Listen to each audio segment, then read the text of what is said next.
Welcome to Leadership Legacy Radio, where we inspire you to live your dreams, encourage you to take massive action, and be your authentic and genuine self. We focus on 3 pillars. That's empowering youth, equipping leaders, and enriching marriages so that you can go out and dominate your space. If you're ready to dominate, you're listening to the right show. This is the Leadership Legacy Radio. Now let's go.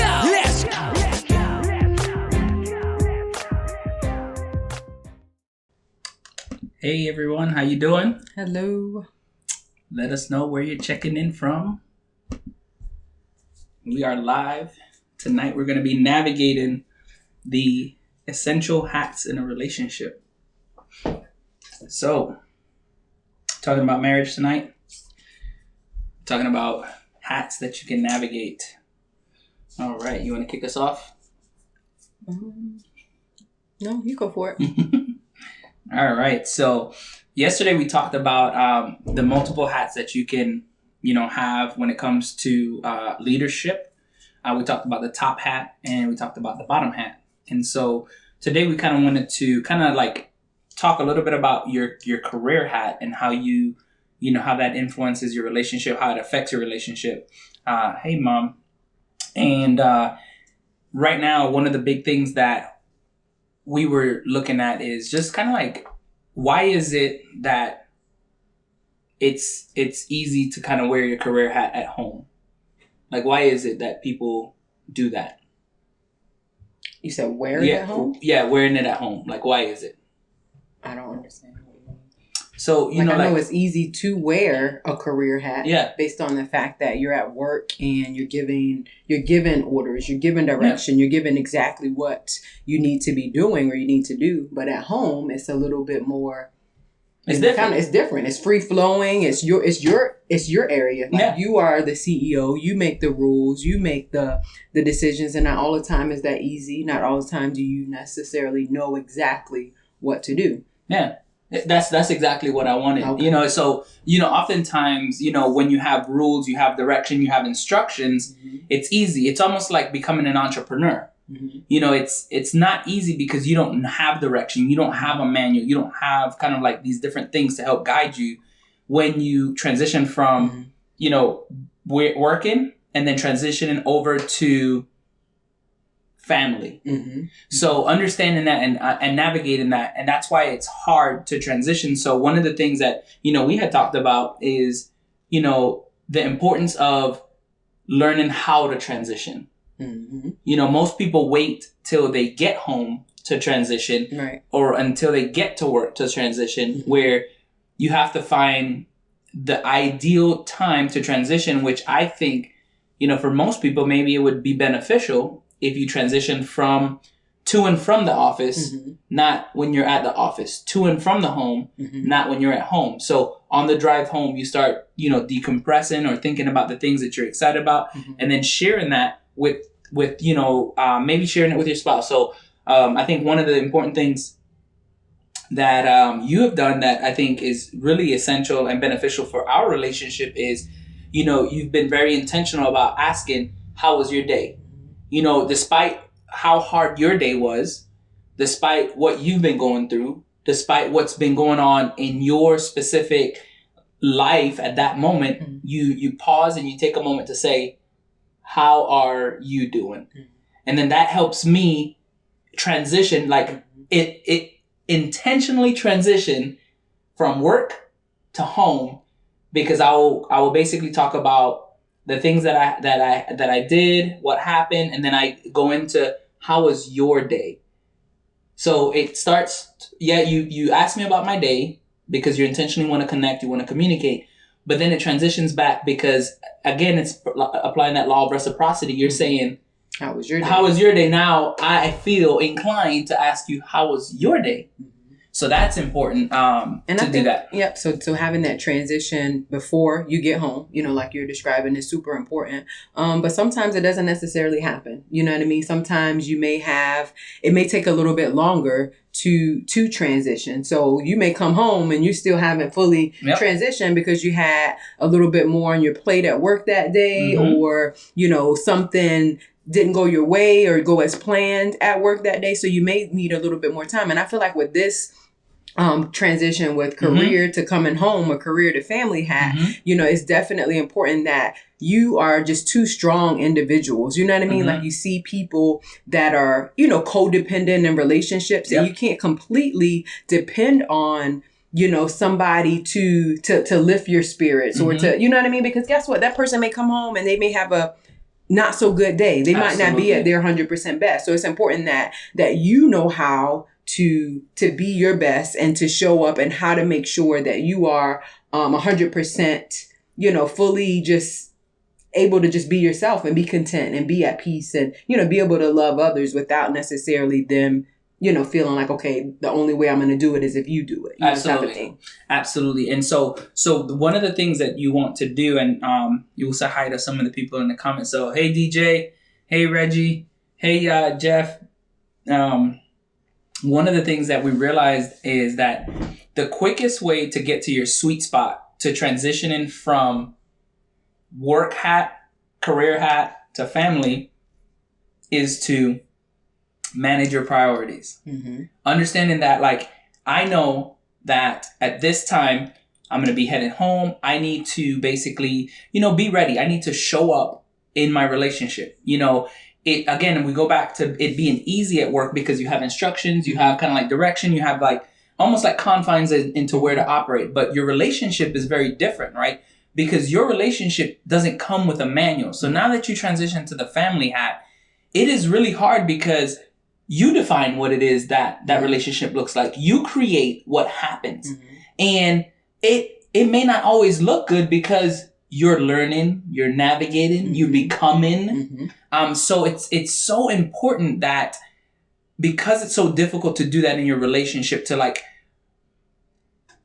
you don't have like you said, you don't have these instructions. So I can't come home and I can't do the things that I would do at home, at work, right? I can't have these like instructions and say like, okay, so this is what we're going to do, Sharita. You're going to do these 5 things. Deontay, these are the 6 things that you're going to do. Jalen, this is what you're going to do. Like, how does that look? Like, that doesn't look really well. Like, because it's a navigation. You have to feel each other out. You have to grow. You have to learn. And then you have to like see what's best for everybody and their personality to become one. And I think this is just one of those areas where kind of like how we talk about, with relationships, we don't get an instruction manual. We don't have to take a test before we get married. We don't have to get knowledge and, the government makes sure we're fully prepared and equipped by giving us all of this knowledge in order for us to have a successful relationship. So it's something that you have to do on your own in order to make it successful. So you have to be, intentional about it. You have to make sure that, it's important enough for you to go out and get the knowledge and the wisdom and the understanding that you need in order to make it successful. Because if you don't do those things, then we're not as confident when we go into a relationship if you don't have the knowledge. But if I have the knowledge, Cris and I like to use that example of, getting a driver's license and having a car. Like, we don't give up, and say we're never going to drive again when we get in a car wreck. Because guess what? We are prepared. We had to take a test. We had to take a road test. We had to study that manual, that driver's manual, and get all that information. So we're confident that guess what? Even though this, tragedy happened or this bad situation or circumstance happened, guess what? I can still get back out there and do it again. You know what I mean? Maybe with a little bit more caution, but I'm going to still do it again. And so the same thing with your relationship. When you get knowledge, you're a little bit more confident. Like, hey, this is how we're going to handle difficulties when we have it, because we know that life isn't going to be perfect. So we have to be prepared and get that knowledge so that we can have the confidence to deal with those difficult situations. Absolutely. Hey, Casey. Hey, Stacy. And one of the things that we talked about, when it comes to family, because it's difficult, just because you don't have that instruction manual. One of the things that can come easy and make it easy is when you put value on your relationship. Absolutely. You value your relationship enough to get the knowledge. Yeah. So you alluded to it a little bit. You talked about like, you have to get knowledge. You have to get that understanding, and then basically apply it. Like, okay, maybe I had a bad day. Maybe when I walked in the door, I didn't do the things that I needed to do. Okay, how do I move forward from here? How do I get better? How do I fix the relationship whether it be with the spouse, with the kids. How do I do better now that I know that I didn't do a great job coming in? Mm-hmm. And so if you put value in the relationship, that, my friends, makes it easy. Yep. Value in the relationship. Absolutely. And then, did you want to say something? No, it's just so important to put value on your relationship. Mm-hmm. You think about, value, what you feel like something is worth. You know what I mean? Like, you're not going to go to a car dealership and pay, say, $50,000 for a car that you don't feel like is worth it. You're going to pay that money because you feel like that car is worth the value of money that you're giving it. So you have to think about your spouse, your relationship, your family that same way. You know what? My family is worth it. My family is worth my time. My family is worth my energy. My family is worth my creativity. Yes. Me putting things that, maybe fun for me, maybe important for me, aside for the betterment of my family. And yesterday we talked about, with having these hats in your workplace, but setting goals on them. And that dictates how you show up. So you have a goal. Same thing, like that value that you put on your family. If you have a goal, okay, this is the goal. This is where the vision I have for my family, the vision I have for my relationship. So that will dictate how you show up. Yeah. No, No, I was thinking about something as you were saying that, and it's so important that we do that. And I think about one of the things that you always, you always tell me, right? And this is something that's like, this is me talking to myself. This is one of those things that I continuously kind of like go back and forth with, right? Like, I am super creative, but I need to be more creative when it comes to the family stuff and the relationship stuff. And I've shared with Sharita that one of the struggles that I have when it comes to being creative in our relationship is me not wanting to step on her toes. Like, she spends a lot of time, planning and doing stuff with the kids. Like, what does it look like for me to show up and just not even consider her plans? That's very disrespectful. That's not like thoughtful. That's not, understanding. That's not like wise. And so it's hard because you have to learn how to be more like, you know what? She's going to understand because she knows that I want to help. I want to contribute and I want to do things with her.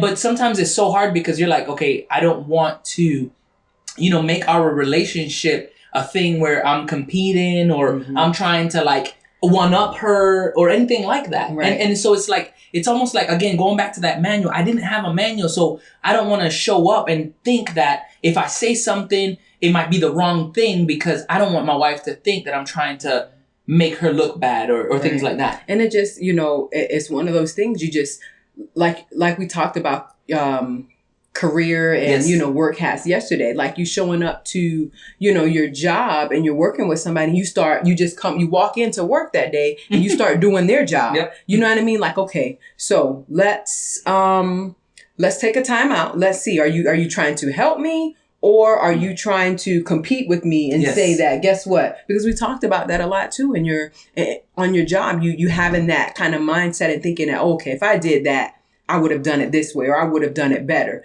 But that's kind of that competing kind of mentality. Whereas somebody that knows you or knows your intentions or your motives, when you come in and you do the right things and you're trying to be helpful, they are not going to take it the wrong way. But if you are, because people, sometimes you don't even have to say anything. People are going to know what your motives and your intentions are simply by how you do it, simply by, what you say when you come in, simply, that those nonverbals say a lot more than you coming in and saying, I can do this. You know what I mean? I can do this better than you or, whatever the case is. So that's good. And, I think one of the things that we kind of like talk about back and forth and the things that we've realized that, has helped us is having a plan. And getting organized, right? That's one of the things that can help you in that sweet spot when you're developing a hat and when you're focusing on your hat and your relationship and you're focusing on developing that relationship and getting better, showing up better. One of the things that helps is having a plan and being organized. That's how you can get to that sweet spot where you're both showing up, you're both intentional, you're both doing things to help each other and help the family move in the right direction. Because, those that fail to plan, Plan to fail. Right? And so the last hat that we want to talk about... Oh, go ahead. I'm sorry. Just, when you were saying that, it made me think, so what does planning and organizing look like in your family and in your relationship? Some examples of that, would be, it's okay to be... sporadic and spontaneous, in your relationship. You absolutely need that. But if you never, plan anything, if you never plan a date night, if you just pop up and say, hey, I'm taking you to lunch, and that person isn't ready or isn't prepared or has something else going on, then, okay, you can't blame that other person for not being ready. Or, hey, we talk about how, like, sharing, duties at home, and you saying, hey, I don't want to come in and just jump in and do something. But, if I have a plan and if I have that stuff laid out, this is what I need to get done today. It's more easier for you to come in and help with those things that haven't been done yet. You know what I mean? Or those things that still need to get done so that we can work together and get them accomplished. So that's what planning and organizing a little bit looks like. Did you have any other examples of that? That's really good. Okay. Yeah. Because, I think we often don't really realize how that looks. Right. We don't realize how that makes each other feel. Because one of the things that we know for a fact is, if you think about it, when you value your relationship, you show up better. But sometimes, and it's not intentional, we don't value the relationship because we have it. Yeah. Like, I need to make sure that I'm constantly reminding myself of how amazing my wife is, right? How amazing like focus, brother. And then remind myself, I need to show up because I need to level up to that amazingness. I need to be at the same space that you're at. And I need to do that with the kids as well. So just making sure that you don't undervalue your relationship because you don't value it. And so, now that now we're talking about relationships, this is like the wisdom aspect. This is you applying everything that we talked about. Yeah. So it's hard to transition to your relationship hat because oftentimes it requires focus. And one of the things is that because you've spent so much time wearing all these other hats, your relationship hat takes a back seat. So, this is where you'll have the days where, say, for example, you'll be ripping and running all day. And then by the time, it's time to get intimate, there is nothing left because you've drained yourself. It could be, you doing all of these things, being creative everywhere else. But then you get home and it's like, hey, do you have anything that you would like for us to do as a family? And you're like, spent, because you've spent so much time with all these multiple hats that you didn't leave any for your relationship. And so it's easy when you give it focus. When you give your relationship focus. And so transitioning from your career hat to your, family hat, and then going down to your relationship hat, it requires a lot of focus, and it requires you being intentional. You have to become intentional about your relationship. I am going to spend at least 30 minutes just listening to my spouse. I'm going to spend 30 minutes talking to my spouse. We're going to spend 30 minutes reading together. We're going to spend 30 minutes talking together. We're going to spend 30 minutes watching a show, even if we fall asleep on each other. Just being intentional and giving your relationship that focus is going to enrich it on so many levels. The problem is we tend to not do that because, one, because it requires focus, and it's again, going back to value. And so you're like, well, I spent all this time with family, we did all these things together.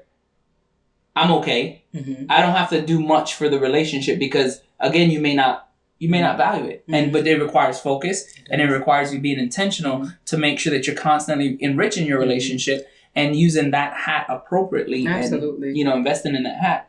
Because that's so important. Because like you said, you get busy with family stuff, or you get busy with work stuff. And a lot of those things take a lot of your time, a lot of your energy. So by the time you get to your relationship, if you're not intentional, if you don't have certain things set in place that you intentionally do every single day, no matter what, then it's going to eventually catch up with you. If you may not even notice it right away, but it'll eventually, catch up with you. And it's so important, like even, with your relationship, that you have certain things in place that that you decide that no matter what happens, no matter what kind of day we have, no matter what kind of challenges or disagreement we have, these are the things that we will do, and these are the things that we will not do in our relationship. Like we say, hey, we're always going to have a date night. No matter what the week has been like, no matter how busy we've gotten, no matter what's going on, we're going to have a date night. Or we're never going to go to bed angry, no matter what's going on. Like we are going to do, these certain things, or we're not going to do these certain things in your relationship every single day. And then the sweet spot is what? So the sweet spot when it comes to your relationship is, you're not going to ever figure this out, right? This is like a secret. This is really tough. Hey, Nate. Hey, Steve. Hey, thank you for the comments, Casey. And so your sweet spot, do you really want to know what the sweet spot is? I do. And the sweet spot, I promise you, is you wouldn't believe me if I told you. All right. And so I think about, our relationship and, how we've grown, how we've evolved, and how much more we have to go, right? Like how much more how much better we want to show up. And I think about the dreams and the goals that we have for our relationship and how intentional we've been about writing those down and then talking about those with each other and doing all these different things. And for me, I constantly think about like, how is it that we weren't doing this earlier? How is it that it took us this long to get here, right? And like, it's not like it's a bad thing. It's just like, it shows growth. It shows maturity. It speaks to the fact that you have to get knowledge in your relationship. Absolutely. About like you have more confidence, you have more wisdom. It's just like that driver's license thing. You know what I mean? They don't prepare us, well enough for a marriage. Absolutely. But, sorry. So no, that's great. And like I said, you guys aren't going to believe me. Hey, Jazzy. And Jazzy. So the sweet spot when it comes to your relationship, do you really want to know? Give it to us. So the sweet spot, when we got married, one of the things that I think we did well was we usually tried to compromise. We try to do things and kind of like negotiate different things. We would kind of like, hey, you want to, go to the movies? Let's do that. You want to go out to our favorite restaurant, Claim Jumpers. And then right after Claim Jumpers, we'd go to like Cold Stones. And so it was like a dynamic night. It was fun. But throughout the midst of that, there was a lot of kind of like, joking and talking and different things that happened. And so I just think about like how important that is that you do that. And, going back to the sweet spot, I keep thinking about like, why is it so important and why is this such a critical point in your relationship?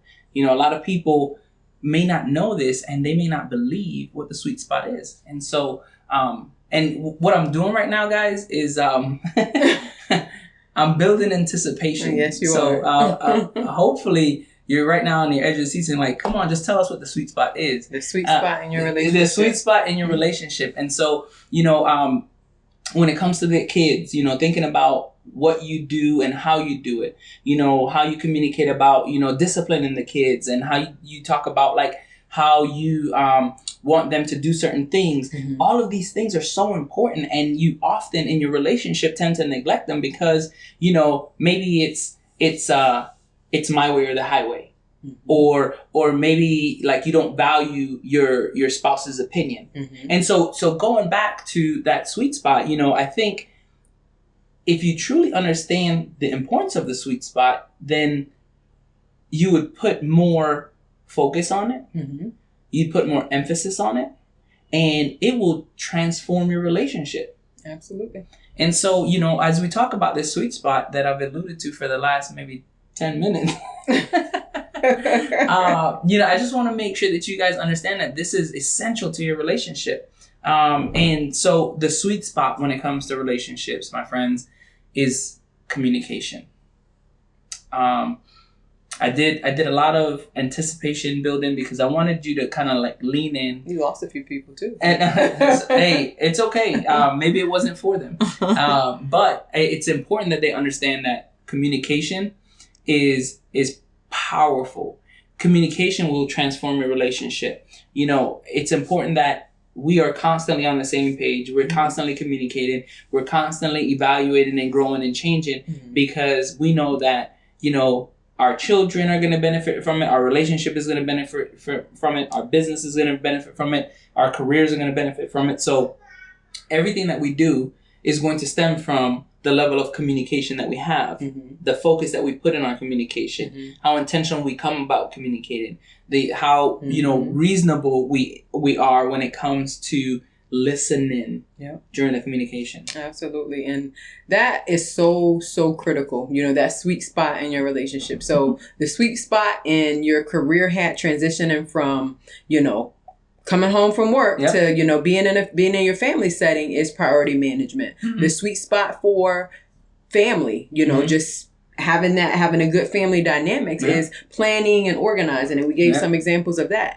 But lastly, you know, Cris just described the sweet spot for your relationship is communication. And this is key because guess what? When you have difficulties in your relationship, it's so much more easier to understand and to be helpful and encouraging and supportive to one another when you communicate. Even though that's it's difficult during those times, it's so important that you communicate during those difficult times because it makes it a lot easier for your spouse or your significant other to support you when they understand what you're going through. When you give them the opportunity, because that's exactly what it is. You give them the opportunity to know how you feel about certain things. Like, you know, they may not necessarily feel that same way. The feeling may not be mutual, but you giving them the opportunity to understand your perspective and where you're coming from allows them that opportunity to help you, to encourage you, to support you. But also, the most important thing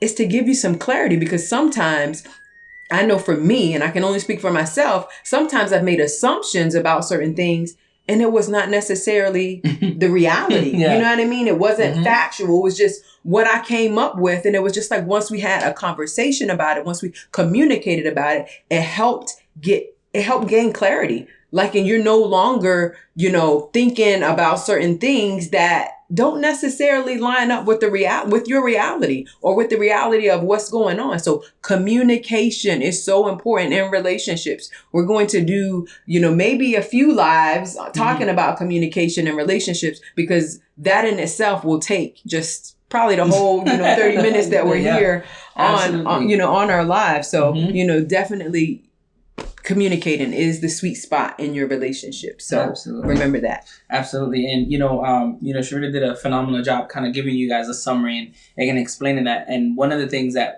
you know, I think has, you know, helped our relationship is, you know, at times, you know, we may not want to talk about certain things. And one of us is always absolutely committed to getting it out of each other. Like, hey, you know, tell me what's going on. And it's like, I don't want to talk about it right now. No, but, you know, let's talk about it right now.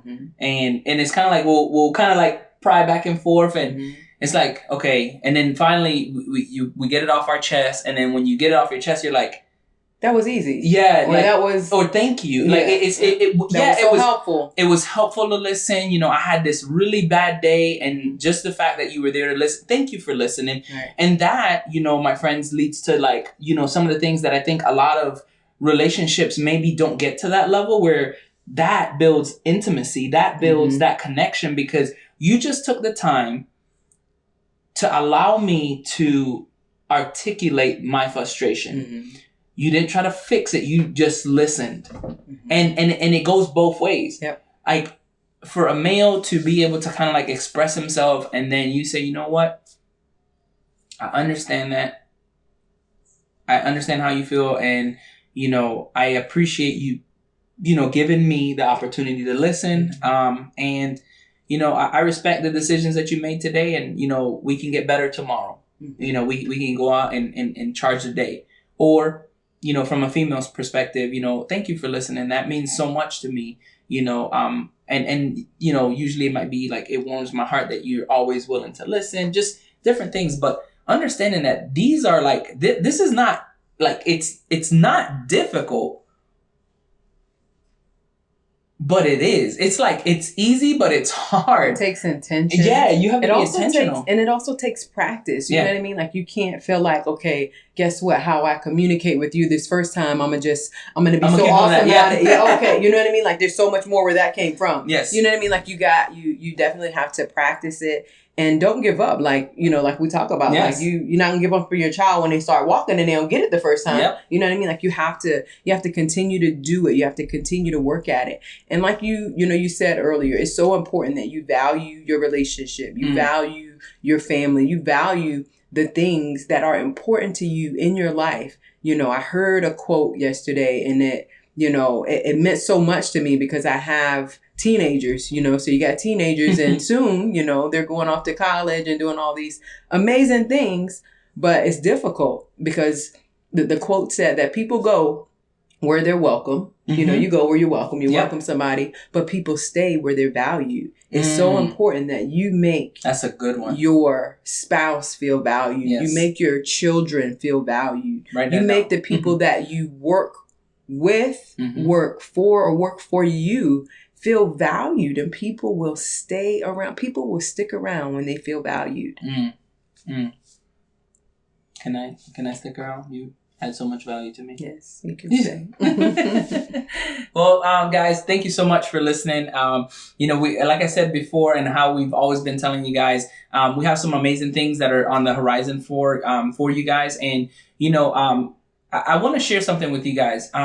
One of the things that we have been really intentional about is just trying to figure out how we can serve you to the highest level, how we can add value to you to the highest level. And one of the things that we realized is that we would be doing a disservice if we didn't give you our absolute best. And sometimes we understand that takes, commitment on both parts, right? That takes us being fully committed to giving you our absolute best, but it takes you pausing, taking time out of your day to look at the lives, and then taking action, coming afterwards, and maybe like you heard something that resonated with you, and you say, you know what, you talked about this thing. What is this? What is this disc? Tell me more. Because some of the things that you'll hear, some of the things that we're sharing with you guys is really designed to help you and transform your relationship, transform your leadership journey, to help you empower your youth. But all of it is for nothing if you don't take action. Mm-hmm. And so one of the things that we've realized is that everybody wants to help somebody. Everybody wants to be part of something special. Very few take action. And so what we want to challenge our audience, the people that we are always speaking with, not speaking to, because we believe that we're having a conversation with you guys, and we're not talking to you guys. We're just having a conversation. Is that, it's important that you invest in your relationship, that you invest in your development, because you are the most valuable asset in the world. No plane, no car, no house is worth what you're worth. You are valuable, and I want you to know that you matter. If you ever need to talk, if you ever need anything, we are here for you. We are about building up the kingdom, and it starts with enriching marriages, equipping leaders, and empowering youth. So we hope that we have served you. If you ever need anything, feel free to reach out to us. But that's it for now. All right. And as always, go out and dominate your space.